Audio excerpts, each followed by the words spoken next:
Hey, good evening. Guess what? If you've stumbled upon this link, you're on SEC After Dark. We back. We're back, and better than ever, of course. Thank you for joining us. Steve coming from the palatial basement. You should stay in the palatial basement because that set's really cool looking. Jeb Beechum and Jake Thomas also join us as well. Jake Thomas of Tide Talk Podcast fame and Best of the West. How we doing?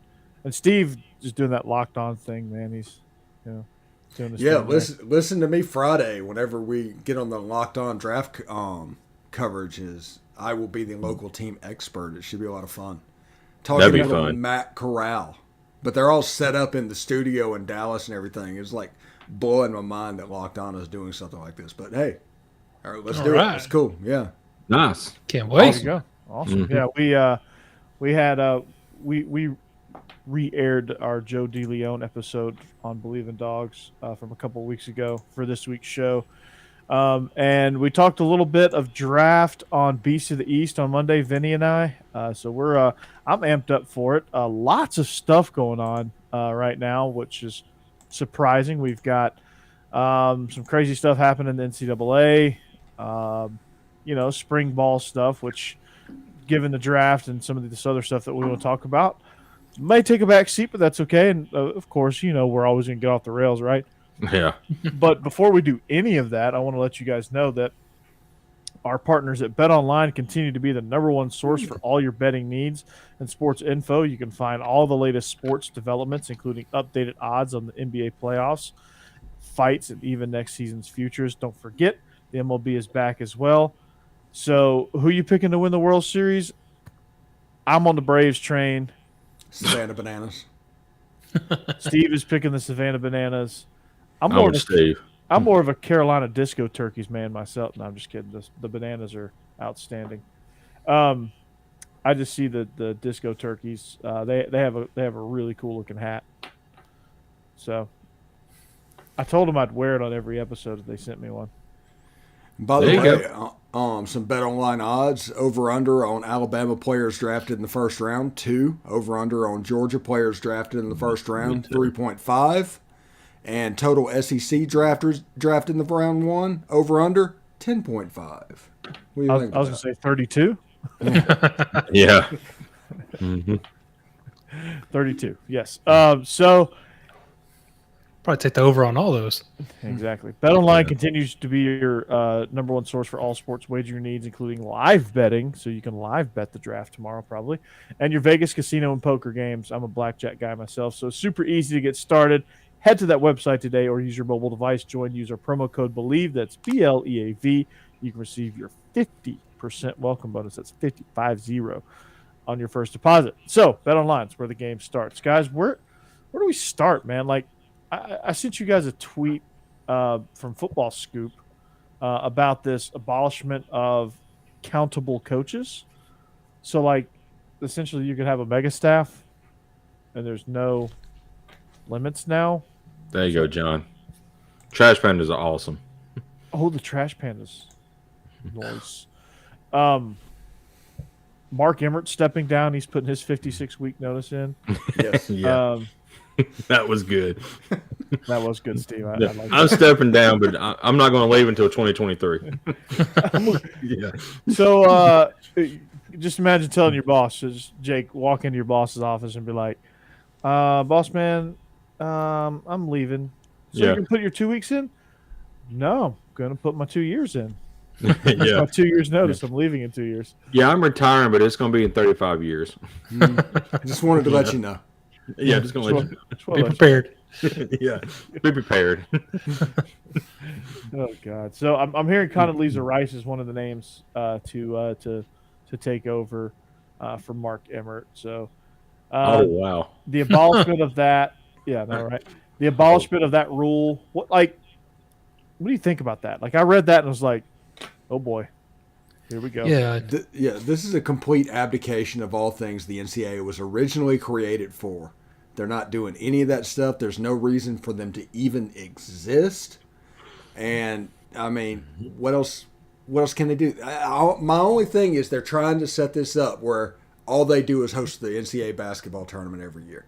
All they host is championship events. They have no avenue outside of that. They have no teeth. Yes.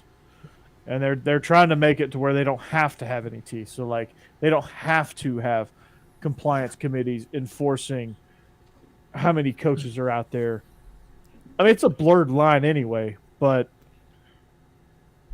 you know, because you see all these analysts on the sideline. Easy. I'll say we already have basically the Saban Rehab Center where coaches go to rehab their image and get better jobs. That's going to turn into a real thing. I mean, hell, He's going to have committees of coaches now. Butch Jones got the Arkansas State job after going to Bama, and that was after the trash can on the sideline. It'll just be dozens of coaches just going for the chance to like rub Saban's foot or something, get that magic. Hey, speaking of Butch Jones, did you see that Billy Napier awarded somebody the I Like to Practice award? I saw that. What are you doing? Was it Allen Iverson? No. Yes, it was. Yeah. We're talking about practice, man. Yeah. Like, Billy, what are you doing, man? Like, Yeah, that's so stupid. You just want to set aside and like, no, he doesn't. Right. he doesn't actually. Nobody likes to practice. No. He just showed up and didn't put up a stink. Like they had a Channing Crowder headhunter award too. It was like, I guess for the most headshots, most targeting penalties. I was going to say, targeting a rule, you can't do that. So The SEC will eventually steal enough teams to make 24-8 Super Conference and break away from the NCAA at that point. I mean, NCAA will serve a purpose. If For that the rest of the purpose teams, is not to, the SEC. run To the manage D2, Division II? FCS, yeah. yeah. Yeah. North Dakota State will be the new kings of the NCAA. We're heading quickly towards the Power Five, completely breaking away. The NCAA actually wants that to happen now. That's why they're doing all of this. They're just wanting that breakaway to actually happen, and then they can get back and tighten things back up and, you know, really rule with an iron fist over Arkansas State and Jackson State and Delta State and all those schools. They can just rule them with an iron fist and don't have Minnesota to worry State. about all the Right. money when it comes to the Power Five. So if the Power Five leaves, then the NCAA tournament, you're going to have like Jackson State versus Florida Gulf Coast State in the finals. I mean, what is Maybe North snooze Dakota fest? State, yes. Yeah, I could. snooze fest. Would these institutions full-heartedly leave, or would they just leave for football? That's a good point. I think that they're going to set this up to where they have to completely leave. Although you are right, I do think they want the basketball tournament to stay. That would be the death knell for the NCAA if they did not play basketball at all. And well, Gonzaga might finally win a national. Gonzaga might finally win it all. So Right. Good night, baby. I'll see you in a little while. Night. Night, Cassidy. I'm exhausted too. State testing. We'll do it to you. EOCs, end of course tests. We hit the proctor, and it's like they give you the riot act of like, if your cell phone comes out of your pocket, you're fired, and you can never teach again. Wow. Like you can't be on your, like you can't have any devices. They're like, if you sit down, you will be fired. I mean, at my high school, just right down the road here, they allow students to have their phones out now. Well, I'm talking about during testing. It's just during testing. During testing. Okay. Yeah, just so they don't cheat. But their tests are on a computer. 60% of your classes are probably going to be art history majors anyway. What does it matter? Mm-hmm. Yeah, it's true. They're going to major in general studies. I mean, I'm sure that's going to do well. We might have a few that major in pharmaceutical sales. If you they signed up for 4 credit cards, but they got a T-shirt. That's how their college experience is going to go. Yeah, They don't know how to balance a checkbook, but they got a free blanket. yeah. It says Tigers on it. I got 4 credit cards, all with $300 credit lines. Mm-hmm. And welcome to early debt that you can't get out of the way of. And you're ruined for the rest of your life. I know how that feels. Yeah. Exactly. Yep. So, unfortunately, Mississippi Gulf Coast Community College natty time, baby. The Bulldogs. getting back to that, do you think it's going to end up in a situation where football is just so popular it becomes its own thing, basically, so that they could keep the basketball and That's what I'm thinking. baseball and that kind of thing part of NCAA and their own conferences, Yeah, that's what I'm but thinking. football just basically be its own sport, had nothing to do with the others. I posed a question on Twitter like a day or two ago, and I really wanted to see this because my numbers are off the chart saying this. But so I just wanted to check on Twitter to see what they said. But the question was, would you be okay if every team on Ole Miss's campus besides football is average to below average if football could make the college football playoff every 3 or 4 years? And Are you sure you were describing Ole Miss? Yeah. 90 to No. 90%, 95% yes. Without hesitation.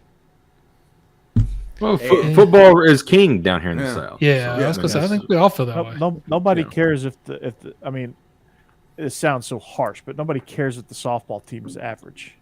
Yeah. Even basketball. I mean, outside that was the main Kentucky, thing. Vanderbilt, if Ole maybe. Miss baseball was average, if Ole Miss basketball was average, although this year they pay good money to be average, but you know what I mean. I mean, you just described the University of Georgia Yeah. outside of our tennis program and our golf program. Yeah, We're golf. pretty- Golf is good. We're pretty like middle. What of the about the pack. gym dogs? Yeah. No longer. They are below average right now, and they got their coach was on the national championship, the last national championship team. No. She's the epitome of why superstars are terrible coaches. Yeah, it tends to be true. She's an All-American gymnast. I wonder how Courtney you Coupet. do strategy at all whenever you do that and you coach gymnastics. I'm sure there is an element of it, especially when the whole team has to go through all the rotations and there's. But recruiting. yeah. I guess it's just a recruiting position where if you have Simone Biles, you're in good shape. You know. I mean, essentially, I think. If we have any gymnastics experts out there, let me know. But I mean, that girl from Auburn is really good. I mean, she's an Olympic champion. So I'm sure like they do individual national championships, I think too. So I'm sure it's like figuring out this girl is really good on the balance beam, so we'll focus on the balance beam and we'll just let her kind of be average in the other events, and just do well enough to get us the points. But we're gonna really like hone in on her being a national. She's going to be our ringer in the balance beam, and then have another girl. You're the ringer on the uneven bars, and then another one. You two are our floor aces, and you're a vaulter, and we're just going to build around that. This is why you come to SEC After Dark. Hardcore gymnastics talk about strategy. We get into the weeds, and we're willing to play the game. Yes. I could be completely wrong.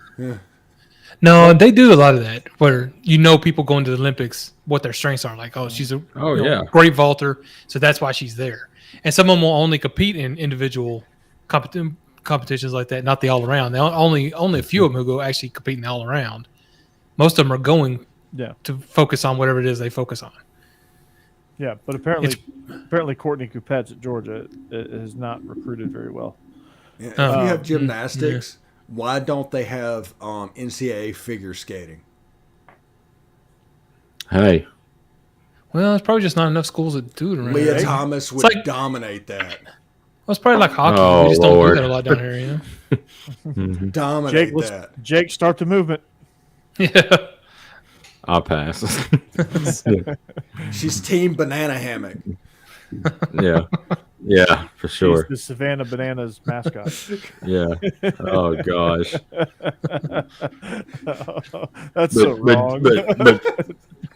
But Jeb, I don't know about Tennessee, but I know Alabama has a hockey team. They do have a men's hockey team. It's club though. See, if we do, I Yeah. don't know anything about it. Yeah. Georgia But has a club hockey the team. state of Yeah. Alabama has a D1 hockey team. Alabama Huntsville has a real team. Yeah, the Huntsville Havoc, and they are freaking legit. They're Didn't know fun that. to watch. Mm-hmm. Mm-hmm. Yeah. I don't think I'd watched hockey until the Predators moved to Nashville. And apparently, at Wisconsin, their hockey team is like the second best draw on campus. Yeah. It's a revenue sport up there. I don't watch hockey much, but when I do, I'll get on YouTube and watch an hour worth of fights. I mean, that's what draws me. Hockey is such a terrible, terrible TV sport. Mm-hmm. Yeah, I was gonna say it's a lot of fun live, but unless I'm there live, I don't watch it very much. Right. It's an awful TV sport. You got to Emilio Estevez and Charlie Conway would just look down on all of y'all. Because between Mighty Ducks and the Cutting Edge, that's all I knew about hockey until the Predators moved to Nashville. Mighty Ducks and Cutting Edge. I love that. Yeah, that was. Oh no, wait. Yeah, Cutting Edge had a little bit of hockey when I was. Yeah, the Preds are. I really like the Preds. I'm a Penguins fan, but Preds are growing on me. Okay, let's back this train up here. How do you? Yeah, there you go. How'd you land on the Penguins? I started watching it when Sidney Crosby come in league and Oh my started goodness, dominating. you're just a puppy, aren't you? Pretty much. And then Evgeny Malkin when he got on there, and I thought for sure he was going to say Jaromir Jagr and Mario Lemieux. I remember. I mean, I played video games with them on there, but I don't remember him playing when that was God. That was in it the on late an Atari? Oh. PS1. It was Super Nintendo's Stanley Cup hockey game. Yeah. Yeah. The But I Penguins remember were Jagr. filthy in that game. Yeah, Jagr come back for a few years, and I think he went to the Penguins and maybe the Flame, Calgary Flame, maybe. Jagr played till he's like 48. Yeah. Hockey trivia. Mm-hmm. You're probably going to get this because I'm asking, but Puck, yeah. What NHL city has the dubious distinction of losing 2 NHL franchises? Oh, I know that one. To Canada. Don't answer it yet. Yeah. It's Atlanta, ain't it? And I can name them. Because the Thrashers become the Winnipeg Jets, I think, didn't they? Yeah. And the I don't remember Flames the other. became the Flames. Oh, Calgary okay. Flames. Became the Calgary Flames. Yeah. I had an Atlanta Flames T-shirt when I was growing up. Which, by the way, points for naming the hockey team after the Atlanta Fire. Mm-hmm. Yeah. Yeah. The Thrashers went to the Jets. That made 0 sense, Well, they wanted to bring back the Jets. Well, that was fine, right? Yeah. I guess it's better than the Kraken. Yeah. Once again, if you can't put an S at the end of it, don't name your team that.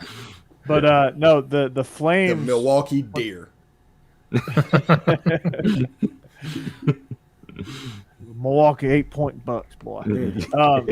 So when the Flames left, Atlanta developed an IHL team, so they got a minor league team for a few years called the Atlanta Knights. Okay. They won the IHL championship when I was in 5th grade. I was there. Wow. But now the Knights are in Vegas. And they're golden. They're golden. The Golden Knights. They made a Stanley Cup Finals appearance in their first year. That's insane. And another thing is Atlanta picking a Thrasher as their second mascot. A Thrasher is only slightly bigger than a Georgia mosquito. Mm-hmm. Yeah, it is the state bird, though. Oh. It is the state bird. Is that hockey arena still there in Atlanta, or they tear it down? Well, they remodeled it. It's State Farm Arena. It was basketball hockey, so they didn't tear it down. They just what they did was they gutted it on the inside and renovated it to make it more of a basketball only facility. Okay. So yeah. Okay, so John asked about that. Just getting a little bit back to football. Sorry about that. Saying I think the SEC will break away in all sports. That's why I asked that question, because if you get football breaking away, you're getting the best football out there, because that's the SEC. Right. I mean, and especially if they grow to a bigger league, 24 teams or so, it's going to be the best football. But it's not going to be the best basketball or best baseball. It's going to be the best baseball, and it's going to be the best softball. Because you're going to get the ACC coming in too. The ACC plays the other sports. Oh, you're talking about if the whole Power 5 breaks away then. Well, I mean, even if the SEC expands and breaks away, who are they going to absorb? They're going to absorb a lot of the ACC. Yeah. They're going to absorb. They may absorb a couple West Coast teams, USC, UCLA, and they may absorb a few Big Ten. But there's a lot of Big Ten plays basketball. Big Ten, but there's a lot of good smaller basketball schools too. I mean, they're not going to get Villanova and Gonzaga and some of those. I mean, this is okay. Duke. This is the factual statement. If the SEC expands, if they were to go from 16 to 24, I don't see how they can do that without Virginia, without North Carolina, without Clemson, without Florida State, without Miami. Yeah, without. But then Miami. we'll never have another St. Peter's Peacocks or whatever it Who was. gives a shit about St. Peter's? Oh, those are fun. Those stories are fun. That tournament's still going to exist. Yeah, that'll still happen. Just Like that the St. Big East- Peter's the might Big East might Didn't win. die. Yeah. Big East didn't die. They're still a alive and well basketball conference. They're just basketball only. That's where Seton Hall and Villanova and all them live. That's what I'm saying. I can see us breaking away in football. Because I don't know. I just feel like the quality of basketball will go You'll down. still have Kansas. Yeah. Well, yeah. You'll still Hey, have You was talking about Gonzaga. I mean, Gonzaga, yeah, I mean, they may only lose 2 games in the season, but they get in the tournament, they cannot win it. So what teams would you lose that would make it worse? Duke, Kentucky. Yeah. You still got Syracuse. You'll still have. Syracuse all right. If you had a Power 5 tournament, honestly, let's say there's 65 teams that break away in this Power 5, and everybody makes the March Madness version that they do. The whole thing at the end. You could just all get to play for it. It's going to blow the other out of the water. Even if even if Georgia from this year made it in as a 16 playing against Kansas, people would watch that game because Georgia's good enough to win at their own. They beat Alabama this year. Have you seen what Georgia's doing in basketball right now? What are they doing? Mike White is like cleaning up in the transfer portal. Oh. yeah. Did he get Jaron Reed? I don't know if he got Reed, but he's gotten. Because he last I doesn't, saw, we'll probably feel pretty good about that because his dad was an Ole Miss player. I haven't heard, but it wouldn't surprise me. So, but yeah. So Jake, I got in I wouldn't call it a Twitter war, but I jumped in a thread with your brethren, your Roll Tide brethren. Ooh, Roll Tide! Roll Tide, boy. Roll apparently, and it was started because somebody came on the Paul Feinbaum show, Mike from Alabama, and he drummed up he re-stirred up the excuse of the receiver excuse for the national championship. And so it got me thinking. I was like, okay, first of all, there are reasons and there are excuses. Second of all, every fan base in every national championship ever played probably has an excuse. It's a what if, yeah. What if this happened? What if? Yeah. Like, I was thinking about it. Like, look at the 2002 national championship. What if Miami doesn't commit pass interference in overtime? They didn't commit pass interference in overtime, but that's what if they didn't. What if they didn't call it? Yeah. What if the ref didn't throw the flag? What if Tyler Simmons was not ruled offsides? What if? Let's see. What if the one that everybody talks about, especially in the Alabama circle, is because we hear it all the time. What if Colt McCoy never got hurt? What if Colt McCoy didn't get hurt? Yeah. The greatest Alabama what if ever is what if Miami would have passed Drew Brees and was physical? Then we probably wouldn't have got Saban. Yes. Saban wouldn't have gone to Alabama. Y'all would have had a Rich Rod. And he had Rich Rod. Oh God. So yeah, I mean, tons of what ifs, man. Like, what if Florida State didn't complete that pass to Kelvin Benjamin in the end zone and Auburn's sitting on their second national championship. All right, how about this? What if? And I'm an Alabama fan, but I'm sick and tired of hearing this because I don't want us to be part of the, because we make fun of all the Texas people saying about the what if Colt McCoy, blah blah. Shut up about it. Okay, here's a what if. What if we would actually play the wide receivers and got them some experience, and got some more linemen in, and guys, the second and third string guys got more experience. What if we actually did that? It could have been a different game. So shut up about it. I'm a diehard Alabama fan, but my gosh, we lost. It's plain and simple. I don't care who was on the field.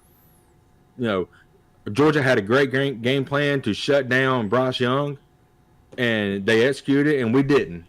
We executed it in the SEC championship game because Georgia didn't execute theirs. National championship game, they executed theirs. We didn't execute ours. I'm done with it. That's all. Let's move on. Guess what? Yeah. We're probably going to see y'all again in the SEC championship this year. Yeah. If we get past Ole Miss. Yeah, I mean, always. You want to hear my hot take from that game? The reason Georgia won that game was not because Jamison Williams got hurt. It was because John Mechie didn't play. John Mechie being a number one meant that a different person could handle Jamison Williams, and as talented as he was going to make plays. Mm-hmm. I mean, what if we could just stop Georgia's run game in the third and fourth quarter, which we did not do? Oh, no, you did not. No. So, okay. And the play that personified that was Justin Schaefer, all 320 pounds of them diving over the pile. Yeah. As they're just jamming the whole thing forward. So, I mean, there's what ifs. I mean, what if, what if this, what if that? But it comes down to Alabama didn't have guys ready. Yeah, and exactly. Mechie and Jamison Williams, not only did they get hurt, you didn't have anybody behind them, but because you didn't have anybody behind them, both of them got hurt on non-contact injuries. Mm-hmm. And usually that's a result of fatigue. Well, yeah, both of them had over 100 catches. They were worn out. Yeah. And I know people are going to be like, well, they're superstar athletes. They shouldn't be worn out. No. There's a reason why teams with a lot of weapons have fresh wide receivers all year long. You have to. It's the reason why, Georgia was able to make it work with their group of receivers because not one of them was, singled out like Mechie and J-Mo was. They didn't have a Brock Bowers. They didn't have Slade Bolden didn't have quite the impact that he should have. Right. He could have been the Lad McConkey. Mm-hmm. But they didn't have that. They didn't have the running game to lean on. Slade Bolden, for whatever reason, was overrated as hell.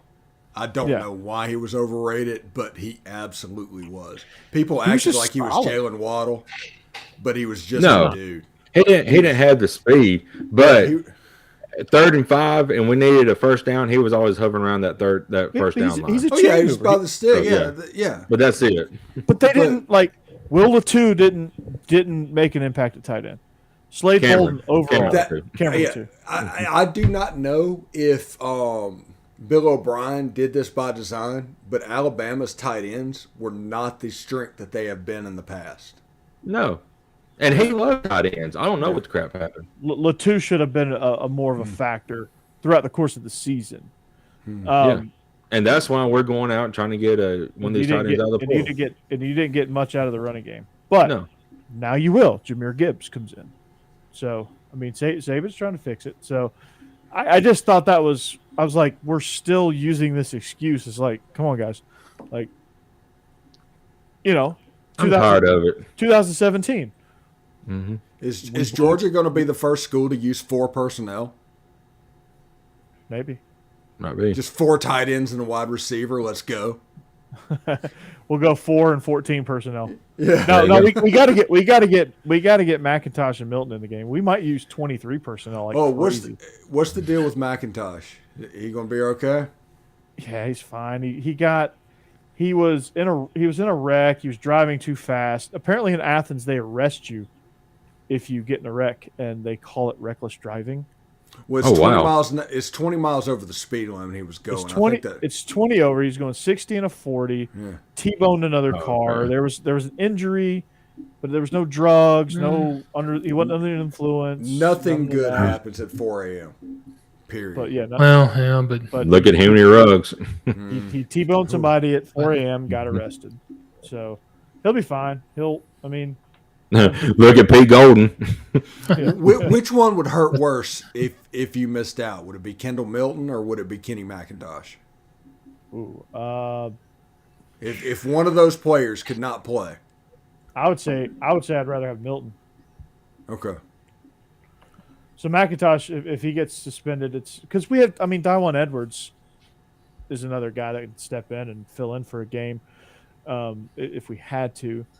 Mcintosh, I don't know. Like I keep thinking Mcintosh is a more versatile guy, but I mean, dang, look at what Milton did in the spring game, and they featured running backs out of the backfield, stuff like that, getting them involved in the pass game. So, Milton did just as good at catching out of the backfield as Mcintosh did. So, yeah, John, you're right. Every fan base does have it, and I know don't throw me into that particular group of Alabama fans because I'm level-headed. Lunatic Fringe, I would challenge any of y'all to ever find a Tennessee fan that is not perfectly reasonable. Okay. Yeah. Yes. And you can't mention mustard or golf. Yeah. Or T. Martin. Okay. Well, there you go. Nice. Hell yeah. Nice. No, I just thought it was funny because like I obviously I jumped in on it and sometimes I lean into it. I lean into the joke about it, and it's like it's funny. Like anytime we beat Alabama in anything, now it's like we kind of lay into that lunatic fan base side of Alabama and say, let me tell you a little bit. Georgia has had Alabama's number since the football season because we won the national championship against us. Y'all beat us in basketball. Baseball, y'all took 2 out of 3 from us, and Georgia's baseball is not that good. Alabama's is. We started off really I was gonna good. say they've definitely done better. We had some injuries. Yeah. Speaking of injuries, like our bullpen's a fucking mess. Yeah.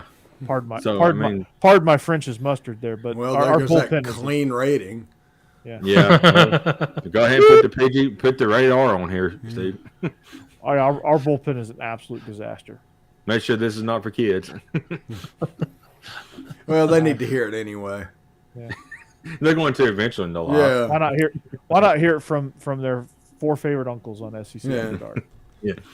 I'm not old enough to be. Well, I can't say that because I do have nieces and nephews. But I was going to say I'm not old enough to be anybody's uncle. But by the way, Steve, I do not know if another team in the SEC has running backs like Zach Evans and Ulysses Bentley. I don't know if they exist. Do y'all have good ones? I understand that. Jahmyr Gibbs at Alabama, yeah. Kenny Mcintosh, Kendall Milton. Good God, Zach Evans and Ulysses Bentley. That's a special group. Also, Quinshon Judkins. How did you let him out of the state of Alabama? He's TJ Yeldon 2.0. I know. Yep. Hopefully college version, not NFL. Yeah, college version. Exactly. Yeah, NFL, TJ Yeldon wasn't. No. Better than we get stuck on the Jaguars though. So yeah. Fat belly flop. Nobody knew how to use him. And then he went to the Bills. It's just like Trent Richardson. Richardson was a stud in college and then got stuck on the where careers got to die, the Browns, and there you go. The Birmingham Iron. Yeah. Mm-hmm. He didn't do much to help himself though. No. I think he was one of the Reuters. Hey, John. I mean, you ain't wrong about that. Yeah. You guys are the uncles that get drunk at Thanksgiving dinner and loudly talks about all the bad things they want to do to politicians.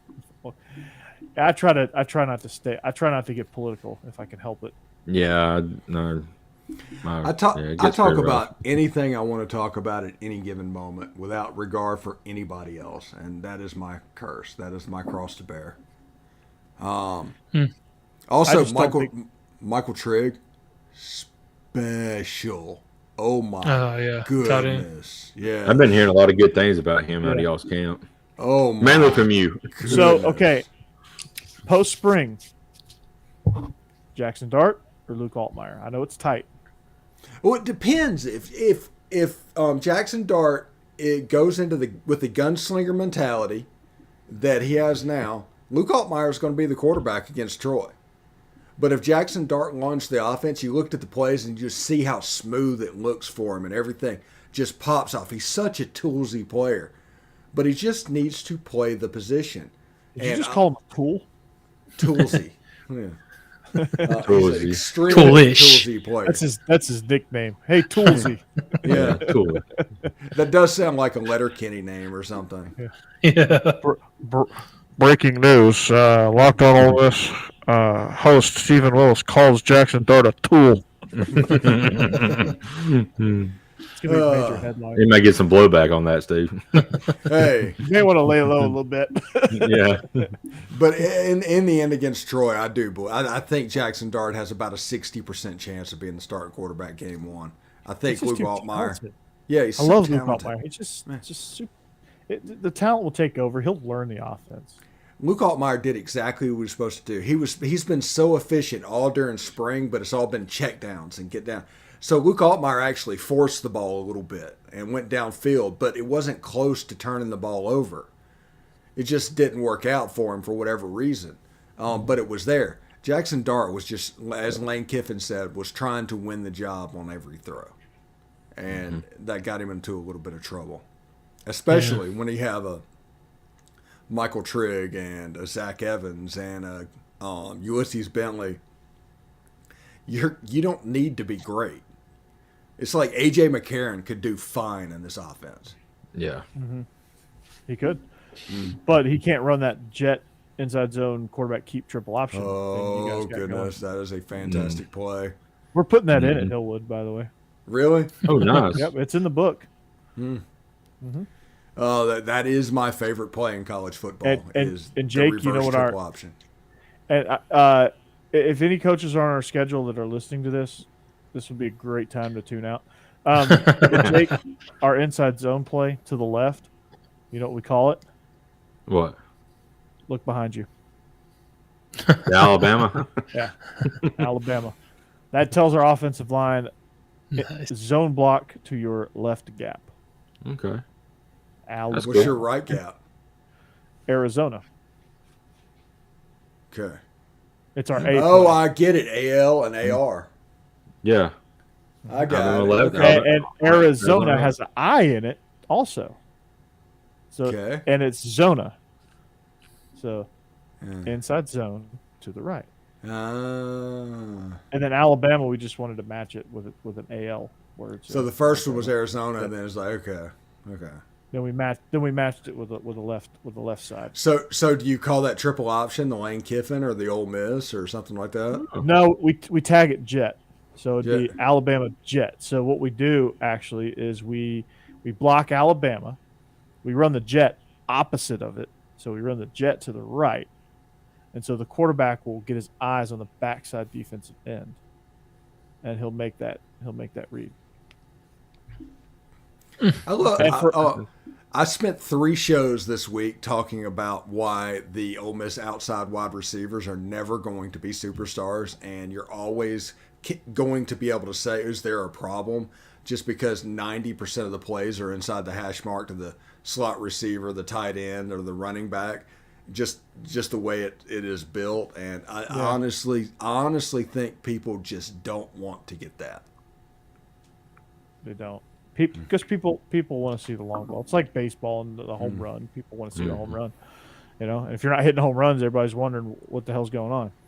Ooh, that's a transition. Analytics have ruined baseball. Oh, yes. Get off my lawn.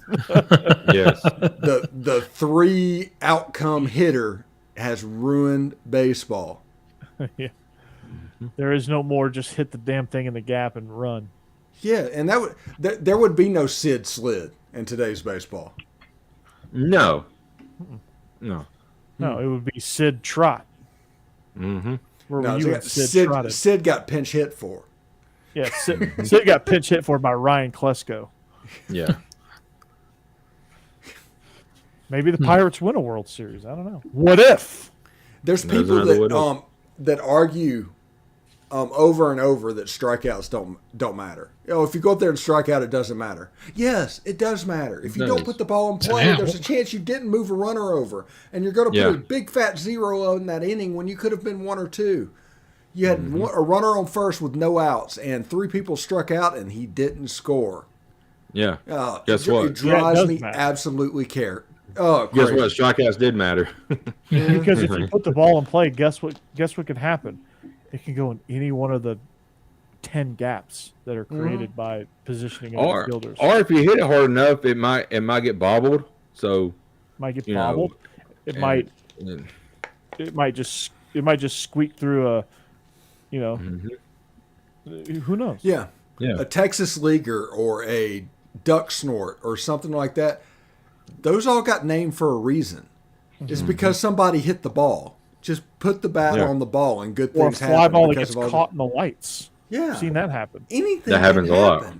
But you know what can happen? Any of that whenever you don't hit the ball. Yeah. Right. The Astrodome ceiling was a cheat code. Yeah, if you're relying on Angel Hernandez, I mean, oh my gosh, Kyle Schwarber was apparently. Yeah. Talk about a nice tantrum there. Jeb, give us a nice Kyle Schwarber tantrum before you get out of here. I don't think I can do that. Although I will, just for fun, since we're talking about baseball, remind everybody, Tennessee's by far and away number 1 in baseball right now. Anyway, absolutely. I got it. I'm enjoying that while I can because it doesn't off of baseball. By far the way the record holder for the SEC out of all the teams. Oh yeah, Tennessee's impressive. Yep. Yeah, this year I will give the Vol some credit. I don't know where it came from, but may God strike me down for that. But I'm gonna give the Vol some credit.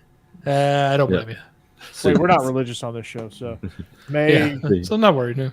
May the baseballs strike me. Yep. See you, Jeb. All right. See y'all later. Right, if you come back and we're still in here, let us know. We probably will. We probably will be. Yeah. No problem. My bud. But by the way, it's the Riddler. I think I saw, or I sent. I may tab both of y'all in. I might have said it in the chat, but I saw something talking about the analytics, or one of the new rules they have in basketball or baseball. Excuse me, that Kelly Jensen, the new closer for the Braves, had to deal with the other night. Did you see this board? Yeah, the clock ran out on his warm-up pitches. Yeah, but I hate that because, I mean, by the time he jogs in, it's probably 30 seconds to jog in. Okay. You have 2 minutes. I'm going to have to stop you on that. If you watch him live, and a friend of mine is a big-time Dodgers fan, and he's seen this happen live. They nickname him in L.A. His nickname is Molasses. Oh, he's slow coming in? Oh, he is so slow. Well, you don't want to tire him out, so. He is incredibly slow coming in. So all of his problems are his. But, I mean, he still ought to be able to get his pitches in. You get 2 minutes and 5 seconds local time. I bet he hurried up after that. And he's 5 for 5 in his last 5 save attempts. So, but they check his glove, which also takes 20 to 30 seconds. So, I mean, that's also cutting down his time. So he's just slow. You know what? I just don't like it. Normally, I'm not an unwritten rules type of person. I hate the unwritten rules of baseball. But me too. One thing that I've noticed is pitchers will throw the ball. It'll be 2 foot outside, and they'll start their strut around the mound like they struck out a hitter, and then they have to come back and pitch again. And I've seen that happens in like every game. And if somebody is fortunate enough to hit a home run, they just flip. They do something absolutely crazy. And they say, if you don't want me showing out, stop me from getting a home run. Yeah, okay, I'll put a baseball on your back next time, and that'll stop you from hitting a home run. And that aspect needs to come into the game. Again, it really does. I'm of the opinion, and that people don't know, that I think bullying has a purpose in society. And when people are allowed to go unchecked, it just gets worse and worse and worse. And the next thing you know, you have all of this going to where how you look when you strike somebody out is better than actually doing it. How you look after you hit a home run is more important than actually making contact with the ball and doing something positive. So how do you stop a pitcher from strutting? By hitting a home run. Yeah. Hit a home run and bat flip it? Yeah. But if you're doing it every time, that doesn't matter. Yeah. It doesn't matter. I like a little bit of swagger in baseball. I think it brings I do as well. And I get it, but the thing that drives me crazy is the pitcher strutting and then having to go back and throw another pitch because he threw it 2 feet outside. Now, Angel Hernandez is not calling the game, but yeah. By the way, the umpiring in college baseball this year has been shambolic. I understand they have other jobs. It has been terrible. Well, all NCAA across they the board has been terrible. Well, officials get assaulted, man. Are you surprised? That poor girl at the softball game. I want to know. Nobody wants to officiate, man. Like Tony Vitello is going out and chest bumping. Yeah, that is actually going to be the reason that sports die. Exactly. It's the fact that we can't find people to call it because it becomes into some sort of an incompetent thing some people start thinking the game is fixed when it's just incompetence. And yeah. But I think baseball needs to have a little bit more swagger, but I think swagger needs to check swagger. Like people need to be able to check each other, and pitchers need to be able to, coming back to the pitcher, pitcher's doing a little strut, maybe first batter, the following half inning wears one. Yeah. You put it right in the hip. Well, yeah. Look at Ronald Acuna. Anytime he hits a home run, he does a bat flip, does all of his little chest things. His next at bat, he gets plunked, and then there's all hell breaks loose. Yeah. So. Because you hit our guy, and it just, it just should just be people checking people. It shouldn't be this huge thing. But if they're strutting on the mound like that, just get there and call a late timeout every now and then. Oh. In the batter's box. Just fight gamesmanship with gamesmanship. Yeah. Yeah. That's all you need to do. But I don't think anyone would complain. But if your life became more difficult after doing a bat flip or after doing your pitching strikeout strut, you wouldn't do it. And the game would actually speed up. Yeah. Yeah. And you would save it for big moments. Like people in a big moment home run, I don't think anyone would mind a bat flip if you bat flipped it and celebrated with your own team. Yeah. Mm-hmm. Or if you're a pitcher and you do you celebrate a big you got a bases loaded jam and and Matzik comes in and strikes out the side. Yeah, he earned a little bit of strut. Yeah, he strutted. You've got Ole Miss's pitchers. You got Ole Miss's pitchers acting like Mark Fidret's out there on the mound talking to himself, the Mad Hungarian, throwing the ball around and doing everything and talking to himself and everything, trying to be crazy to get on Pitching Ninja. And I think college baseball players are just trying too hard to be cool. Yes, it's so you don't fake. really, it's so performative. You don't see. I mean, honestly, you don't see a ton of that in the major leagues. Yeah. You don't see a ton of it in the major leagues. By the way, guys, I didn't know this, but apparently y'all in trouble because Nick Saban has a son named Nick Saban Jr. So watch out. He's in the chat. Oh, hey, Nick Saban Jr. Can we? But he's talking baseball, so we're good. Yeah. He's talking baseball. So can we get a few of those Mercedes? Yeah, perhaps. Yeah. I can go pick them up. It's just right down the road. Can we get Saban on the show one night? How about Nick, that? can you get your dad on the show? Yeah. You got the capability of having nine cameras, right? Steve, 9 set up, so Yeah, I think I can go as high as 7. 7, okay. So we can get them on. Yeah. We got it. So all right. Call me crazy here. from about to say. Crazy. This is another hot take. Yes. You are crazy. I am crazy. We are crazy. And this might be because I'm coaching. This might be because I'm a little bit older now.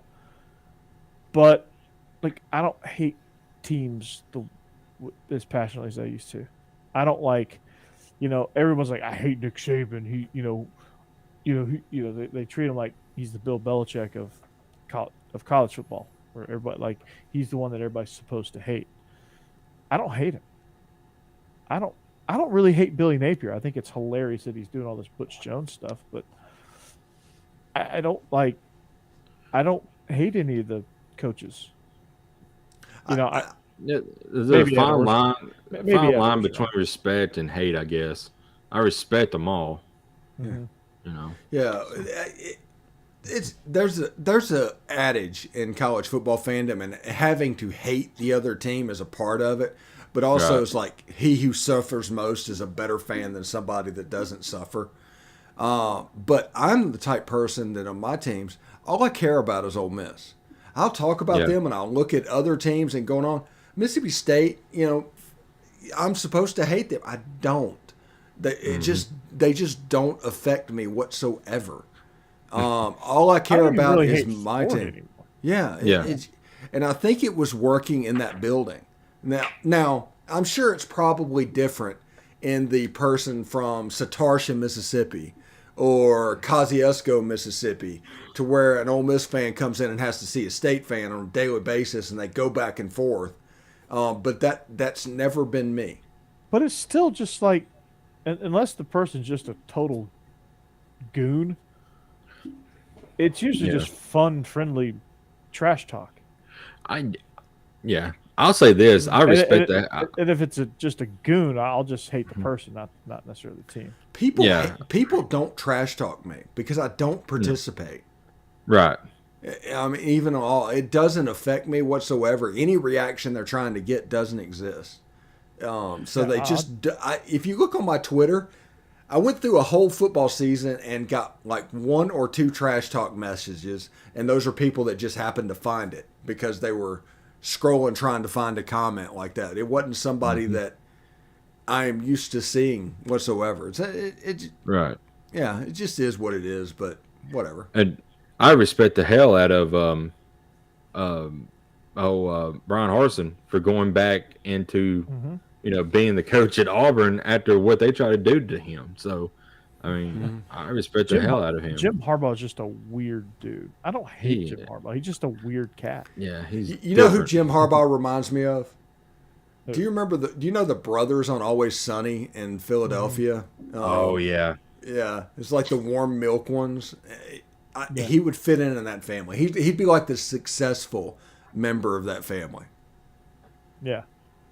And I was listening to Pat McAfee when he interviewed Mike Vrabel, and he asked about the dust up between the Ravens and the problem that him and Jim Harbaugh had. He's like, or John Harbaugh, and he's like, do you guys still bitter about it? He's like, no, dude, John and I laugh about it all the time.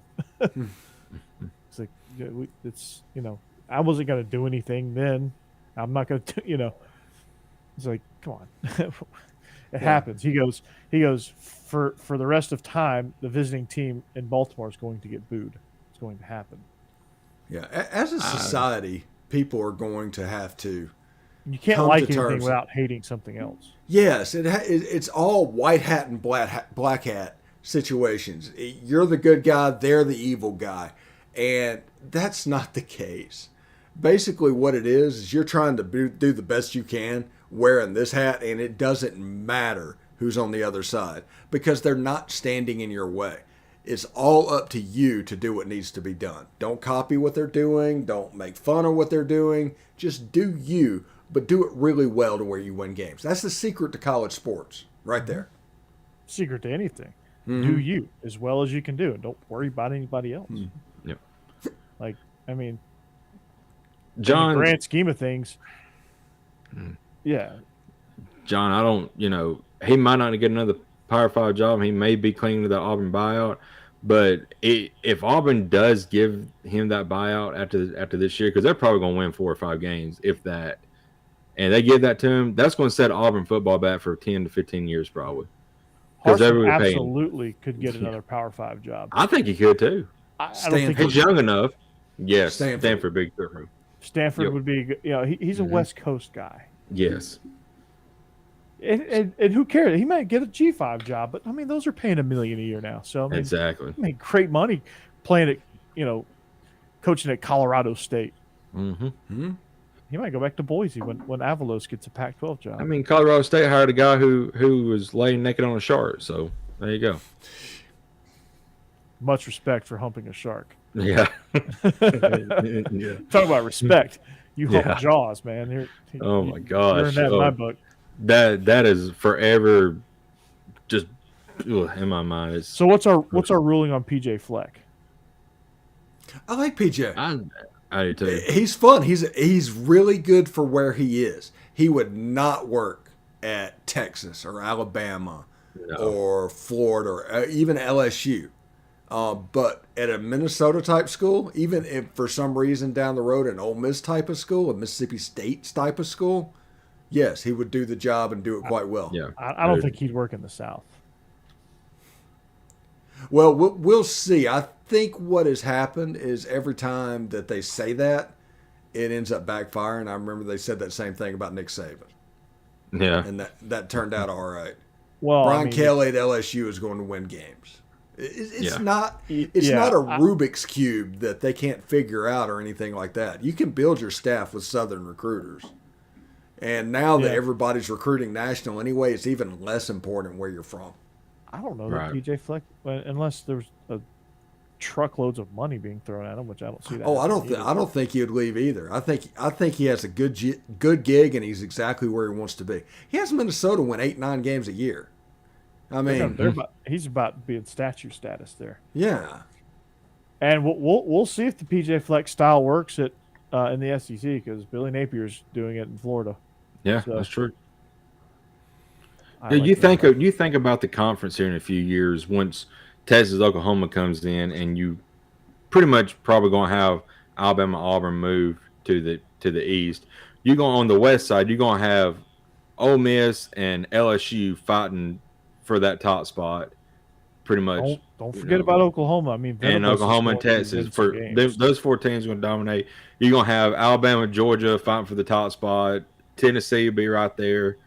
I mean, we'll see what Billy Napier does at Florida. I mean, it's about to get wild in the SEC. I think ultimately Billy Napier will be good. Billy Napier is a really good coach. I just don't understand the cheese.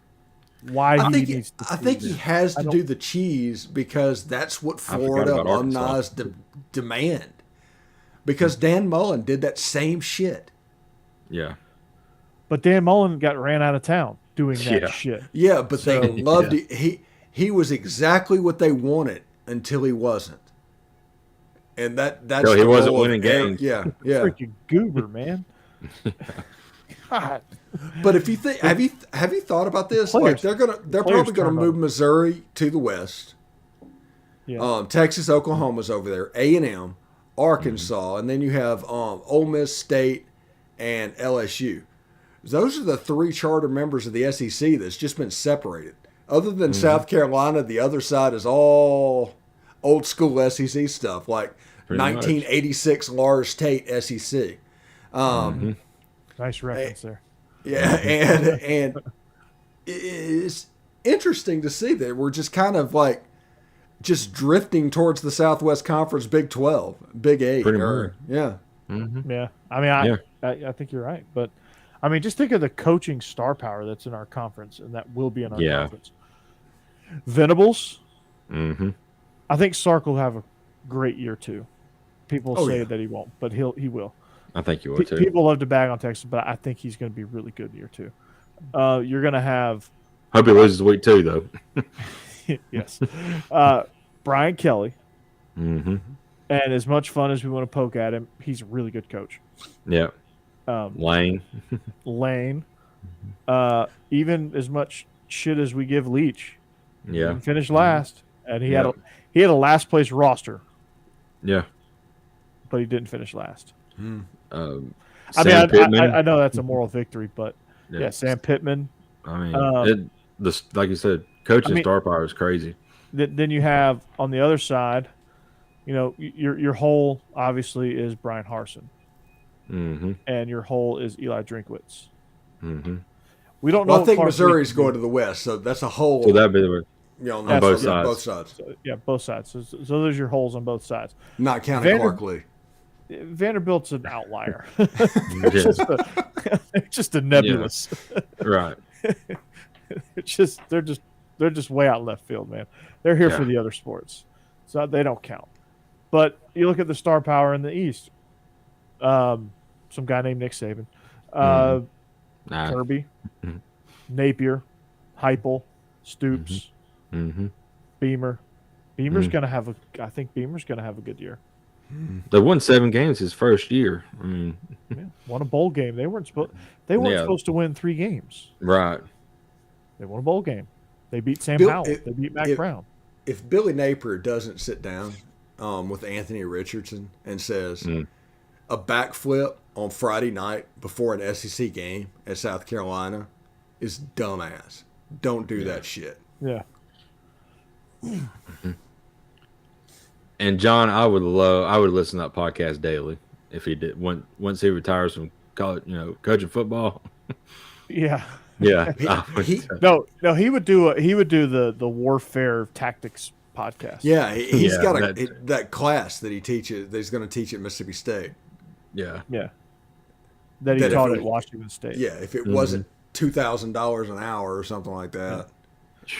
See, PJ Fleck's next job is going to be in the Pac-12, I think, if he leaves. I don't know if there's going to be a Pac-12. That's a good point. Those what? Do I have your attention? Yeah, you got my attention now. Yeah. Are they just all going to be? Are they just going to get absorbed by the Mountain West? The Big Ten. Oh wow. The Big Ten's going to have to keep up with the SEC, and their relationships are with the Pac-12. So here's what's going to happen. You could have two super conferences. Big Ten is going to absorb half of the Pac-12. The Big 12 is going to absorb the other half. SEC is going to absorb the ACC, and you're going to have 3 major conferences. Okay, 3 major conferences. Yeah, and then Seton Hall is just going to be floating around in the Big East. Yeah. Circle. I brought it all the way back, guys. Thank you. Yeah. Well done. Yeah. That. Won't expect anything less from anybody at Wayne Enterprises. That's right. Yep. Seton Hall. Do you even football, bro? I don't even know if they got a football team. The first tournament I remember was Georgetown plays Michigan like in the final with PJ Carlissimo and those guys.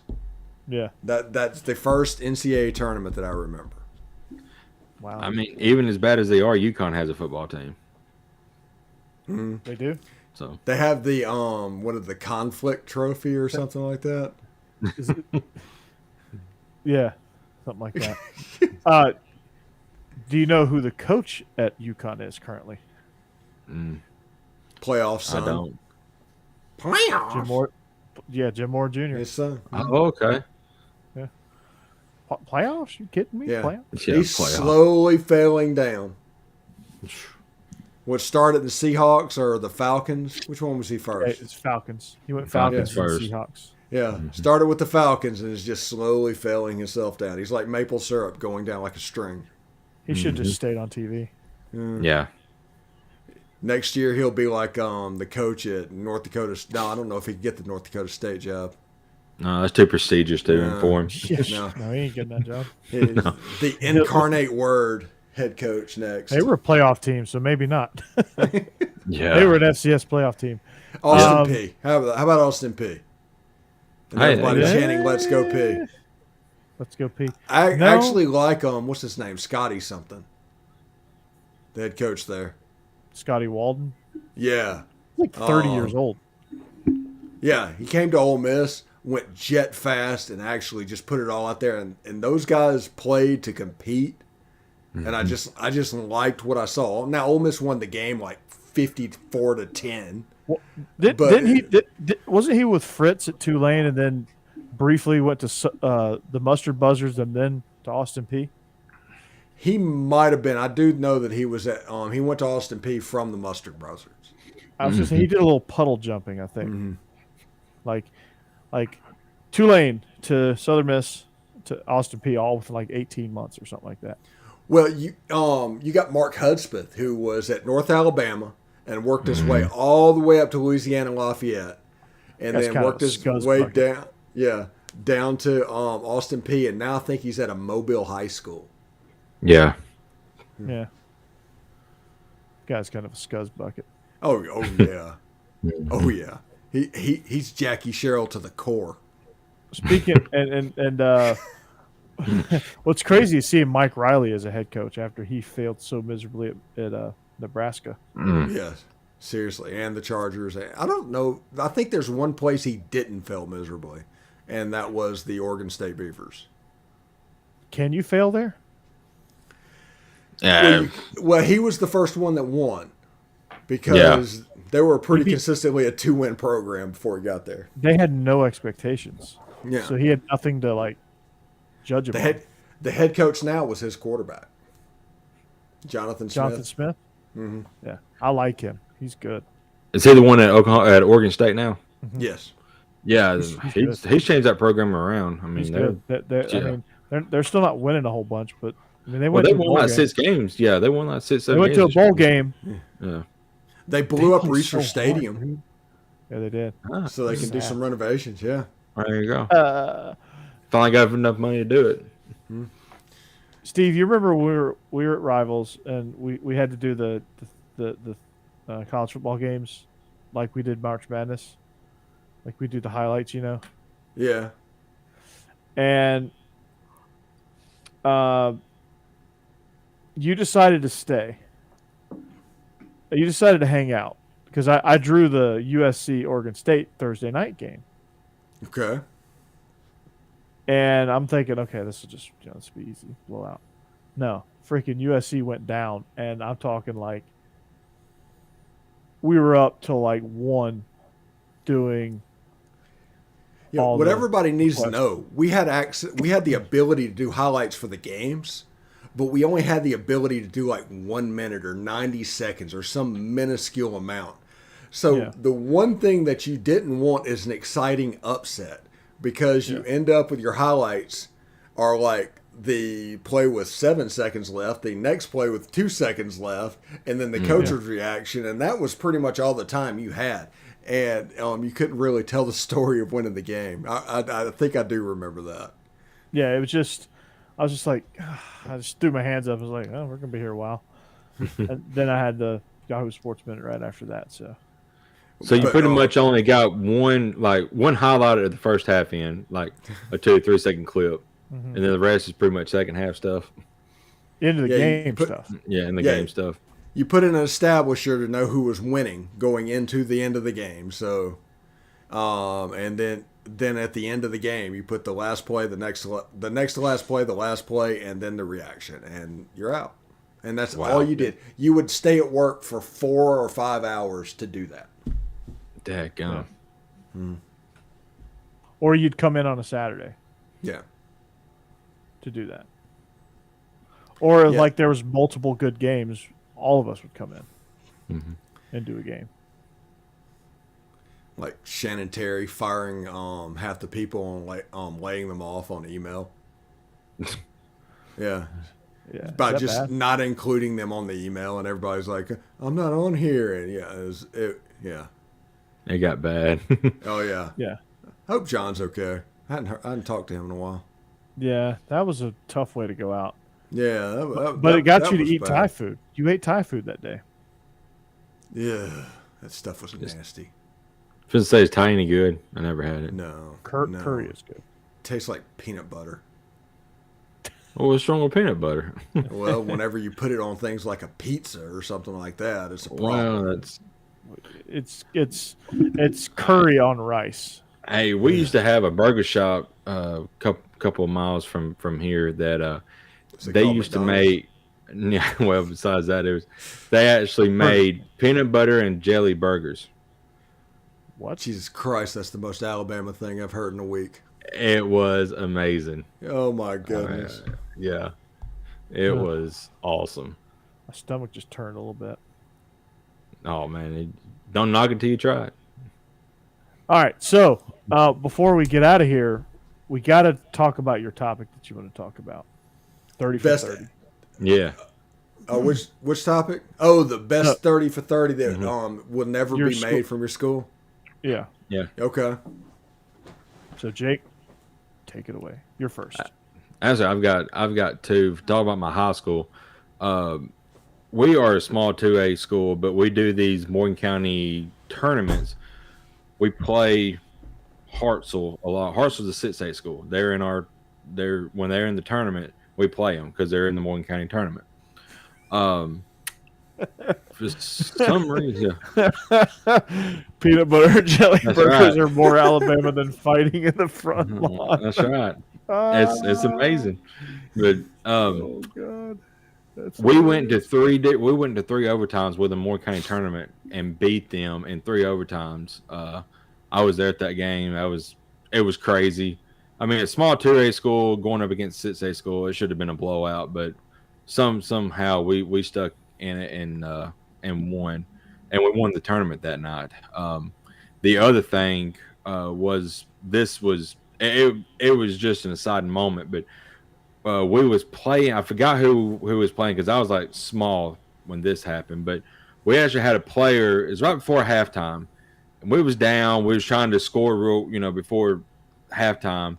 It's about 10 seconds left. He gets the ball. He falls and stumbles and falls down at the half-court line. He just heaves it from his knees at the half-court line and drains it. Oh, wow. I mean, it was insane. But I think we went on to lose that game. But just that moment was pretty special. All right. That's my two stories. Well, all righty then. So I guess I was going to do one from UGA about the greatest story never told. It's never going to be made about the what happened with the baseball program in 2008. Oh, after we lost the College World Series, we were like 6 innings away from winning the College World Series, and we ended up losing to Fresno. In that game and the next one. I don't know which one. I don't know what 30 for 30 wouldn't be made. Trying to think, the AJ Green autograph signing saga, where he got suspended 4 games. Oh yeah, because he got $1,000 for signing some autographs. Perfectly legal now. They're not going to dig into it very much, but I mean, it's been talked about in a 30 for 30, and I understand that. But Herschel Walker losing his last year. Yeah. That one. If somebody really dug in on that one. Yeah, because he signed with an agent. Mm-hmm. They're not going to dig in with it because he just signed with an agent. Yeah. It's very simple. There's not much to make. Ole Miss in 1994 got absolutely devastated in probation. I want a 30 for 30 that starts with the firing of Billy Brewer and ends with the victory in the Motor City Bowl coming back in 1997. I want that 3-year period on screen. And also, I'd like to see a 30 for 30. In 2006, like 30 Ole Miss players or something was suspended for the Arkansas game because on the trip that they go up there, they just all stole alarm clocks and pillows, and it was absolutely hilarious. But I'd like to know the background behind that, how many got done, who all got suspended, all of that. Even though I was in the room, they did a pretty good job of keeping that down, and it became rumors and innuendos. I'd like to hear about the firing of Mark Richt, because that was a crazy turn of events. Like, you beat Georgia Tech, you walk off, everything's fine, and then the next morning, everything's not fine. Yeah. You have an impromptu press conference. And I think it was all because Kirby Smart was about to say yes to South Carolina. Mm-hmm. What about David Speaking Cutcliffe? Of a what if. David Cutcliffe getting fired at Ole Miss in 2004 and Ed Orgeron being hired. Just that dynamic. going from that to that. Yeah. I guess in Alabama. Hey, Jeb, what do you think? Yeah, and in Alabama's case, I guess two there would be Dennis Franchione leaving overnight, going to Texas A&M, and then Mike Price. Mike Price. Yeah. Mike Price, the best coach in Alabama history. Yeah. The only undefeated coach in Alabama history. Well, no, he didn't never lose. That's for, he never lost. He won for sure. Well, not counting his dignity. Right. Yeah. Yeah. He lost his dignity, but he never lost a game. Oh, and for Jeb's not here, but I will answer it. The 30 for 30 he wants to see is the Lane Kiffin year from beginning to end at Tennessee. Oh yeah. Oh yes. But they almost beat Alabama that year too. That was the Terrence Cody blocked field goal thing. Yeah. Crazy. I remember that going, God, Tennessee is.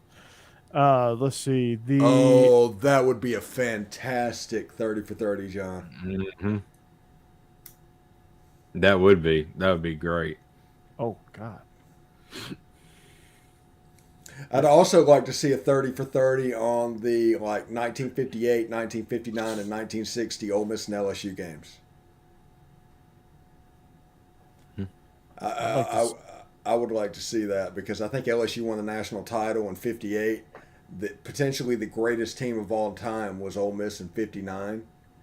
And there was just really low scoring games. All the games were in Tiger Stadium. It really cemented that rivalry. I'd like to see them dig into that, but it may be too far gone at this point. Yeah. An NFL one I want to know about is they need to start from beginning to the butt fumble. Talk about that because the butt fumble is replayed over and over again, and pretty much Mark Sanchez, had zero credibility after that. He never got another job, I don't think. He got some backup jobs. Got backup jobs, but not a head coaching job. Or not head coaching, but quarterback. Quarterback coaching. Yeah. Did Joe Pisarcik lose his job after he fumbled trying to take a knee and Herm Edwards scooped and scored? I want to see a behind-the-scenes documentary on Hard Knocks. Oh, that'd be good. I want to see how they make Hard Knocks. Okay, hear me out. They need to I'm going to say soft knocks, and I don't mean the joke that they did with Jeff Fisher back then. But I do think, oh God, yeah, I do think they should do behind That's the some scenes. 7 and 9 bullshit. Yeah. I think they should do some Jacksonville Jaguars. Mm-hmm. Yeah. No, they need to do the. How they did the in season with the Colts this year? Yeah, that replaced All or Nothing. The Amazon Prime series All or Nothing. Yeah. HBO just took it and just called it Hard Knocks in season. And then Apple TV Plus might be about to get Sunday Ticket, by the way. I'm excited about that. Yeah. Yeah. Mm-hmm. That'd be great. Netflix is about to go out of business. I wish they would just go ahead and buy it from DirecTV now. Yeah. And just why wait another year? Yeah. Ask Elon Musk, he'll buy it. Hell, he's buying everything up right now. No, I imagine he used most of his money. But by Twitter, yeah. 44 billion. God, that's like you buying a car. I do not know what he's gonna do. It was free for me. I got it for nothing. Yeah, I mean it's free for me too. Yeah. I mean, but if he gives us an edit button, I'll be happy. But we may have to buy it. He's not going to give us an edit button. He's not going to do anything. No, he's just going to own it and sit back. Pretty much. Yeah. People freaking out about it, man. That's crazy. That's all my timeline is right now. I'm like, good gosh, give me some sports. John, DirecTV Stream is actually really good, and that's a lot of people use DirecTV Stream.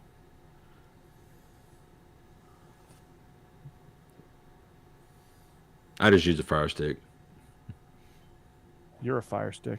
I use Hulu because I realized that Hulu could never have a fight with ABC.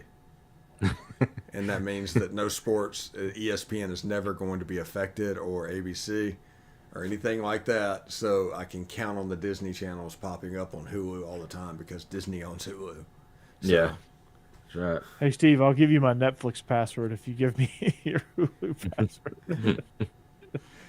Netflix is pretty much donezo. Yeah. They killed Blockbuster, and now all these other streaming services are going to kill them. Mm-hmm. Yep. And what was all that about the password stuff that they said they're fixing crack down on? Oh, they're not making as much money as they think they should make, and they're blaming it on everybody sharing a password for like 3 or 4 people, and it's like you can't. How are you going to regulate that? Yeah, you can't really regulate that, because if you stop it, the original account's going to stop. Yeah, exactly. Yeah. Gosh. Because like greedy getting greedy. Like how do you know I'm actually not the one logging in on another device somewhere else? Right, exactly. Yeah. I mean, what if we're staying at a hotel that has Netflix and you log in there? I mean, they don't know if it's you or not. And if you stay logged in on your computer, like you're technically logged into 2 devices. Right. You know, like, they can't regulate that. That's like when Rival said they were going to crack down on that, and they never did. Yeah. Right. So it just means that what's going to happen is Netflix is going to go out of business. So if you haven't watched Ozark, watch it now, because somebody else will pick it up. Yeah, it'll be on one of the streaming services. MGM's catalog, which is all the James Bond movies and a ton of stuff on MGM, that's going to Amazon Prime. Amazon bought that a couple years ago, and it's like matriculating. I don't have to worry about that. Yeah. I don't have to worry about watching James Bond movies. Oh yeah. So. But everybody, these streaming services are just everywhere, and you can have what you want. I kind of feel like cable's gonna make a comeback, because like by the time you pay for all of these streaming services, you're gonna pay for cable subscription. Mm-hmm. And cable companies, if they were smart, they'd come in like they'd build their packages around like, okay, you're gonna have to go here. You're gonna have to go to 6 different places to get this package. Mm-hmm. Well, it's happening with like Hulu and DirecTV Stream. It's just like DirecTV Stream's outstanding. The only thing I don't like about DirecTV Stream is they don't have NFL Network. Really? They don't. That's crazy. I figured they would. I have MLB. I have NBA. I have all the SEC, all that stuff. And I have access to all the pluses for those networks. Just don't have NFL. I like Hulu because it's easy to log in. It was a pain in the butt to log into YouTube TV. Yeah. I heard it was. Where does Cobra Kai go? I don't know. But somebody will pick it up. Who owns The Karate Kid? Who made that movie? Was that a Paramount? I think it's Universal. It might have been Universal. If it's Universal, it's going to Peacock. Which I have. Yeah. And it's nice. I like Peacock. Peacock TV is pretty good. But so you know what we all need to do is we all need to like have one stream, like the 4 of us need to have just like one streaming service, and then we share each other's other ones. Passwords, yeah. Corey, this is not a new idea. Right. It's not a new idea, but it's new to us. It's unique. It's new to the 4 of us. Well, 3 of us tonight, but. All right, before we get out of here, real quick, your favorite SNL skit of all time.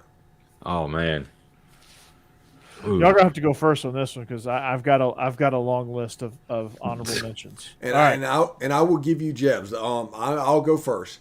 Peyton Manning, Boys and Girls Club, playing football with the kids. That is outstanding. Yeah, that was good.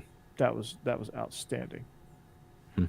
I love that one. That's a very, very good choice. What was Jeb's? Jeb's is The Rock did like Coco the Wrestler, and they were cutting promos. And he just essentially just went above and beyond doing it. It was absolutely so. Look up Coco the Wrestler, The Rock, SNL, and you can see that it's pretty good. It's like them taping promos. One of my favorites is Chris Farley and Adam Sandler when they're a married couple. Oh my God! I love that one. That one was so great. Yes, I loved the Matthew Foley skits. Those are always hilarious. Mm-hmm. A lot of anything with Chris Farley was typically really funny. Gone too soon. The cork soaker skit that they did. Church lady was outstanding. More cowbell. Satan. That one was funny. Yeah. More cowbell. Dana Carvey doing George Bush. Mm-hmm. Wouldn't be prudent at this juncture. Yeah. Wayne's World, obviously. Oh yeah, Excellent. Wayne's World. Yeah. I like the news that they do on there too. Weekend Update. Yeah, that's pretty good.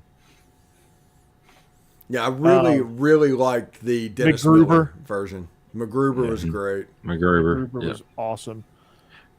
They do a Family Feud skit here. Here some newer ones. Celebrity Jeopardy, though. Yeah, Celebrity Jeopardy.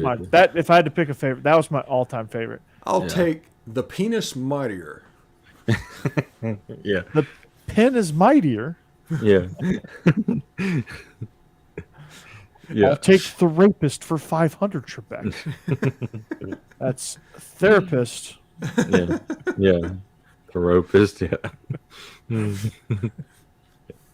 Oh man. I'll take Schwartz for 100. That's S words. And this is not an SNL skit; it's a commercial. But I love because I saw it the other day. They don't play it much anymore, but it's the Cam Newton commercial when he's talking to that little kid, and the little kid's like, "Hey, I'm going to take your job." I love that one. Yeah, I love that one. Be the face of the franchise. He just keeps going. Yeah, yeah, that was a good one. Yeah. And when they signed Sam Darnold, they were like, "Yeah, this is Sam Darnold." Yeah, the kid's actually Sam Darnold. Yeah. I'm not really a freak out celebrities kind of guy, but I met Dana Carvey. Church. Yeah. Oh God. Who's the guy that did Clinton? Oh gosh. What was his name? No. Daryl Hammond. Yeah, there you go. Daryl Yeah. Hammond. He was really good. Yeah. Yeah. I did not have sexual relations with that woman. Oh man. Yeah. There's so many good ones though. That show's been going on like 40 years, 40 years. It's 1979, I think, is when they aired their first episode. Yeah, about ever since Gerald Ford fell down the steps of his plane. Gerald Ford invented the car. That was great. Yeah, those Baker Mayfield commercials are going to age well. Those Baker Mayfield commercials about him showing around the house sitter about how to operate everything, that one's going to age really well. Yeah, it is. Yeah. Somebody's going to Photoshop Deshaun Watson in there. And him not being able to get into to the stadium, that's just an age real well too, because he's probably not going to be there at the Browns here much longer. They're going to lock him out. Yeah, so he's really going to be locked out. My favorite thing, for whatever just stupid reason, is like she's the first person to ever think of using subway tile. Yeah. I know, Stacey, we do need to go to bed, but this is too much fun. But she's a good egg. Yeah. See, Stacey, we already lost one. He couldn't hang with us. Also, like the original Jake from State Farm commercial. Oh gosh, Khakis. I get called. Anytime I answer the phone, I say, "This is Jake." It's from State Farm. No, I'm not from State freaking Farm. I've never heard that one before. Yeah, huh. You know, I'm finally getting. She sounds hideous. I am finally getting to the age where I'm quitting hearing somebody say, "What you talking about, Willis?" Yeah. And I'm finally getting to the point where I've kind of aged out of that. Oh wow. Because nobody knows what it is. Khakis. Yeah. Khakis. Yeah. I'll tell him, so no, I'm wearing blue jeans. What the hell you want? You know, she's a guy. You should just lean into it next time. Yeah, next time I'm going to do it. Like, just go all out, man. John, we refer to him as sober Johnny Manziel. Yeah. We do not refer to him as Baker. Right. Speaking of Baker and the Carolina Panthers, who did they draft? Kenny Pickett? Kenny Two Gloves?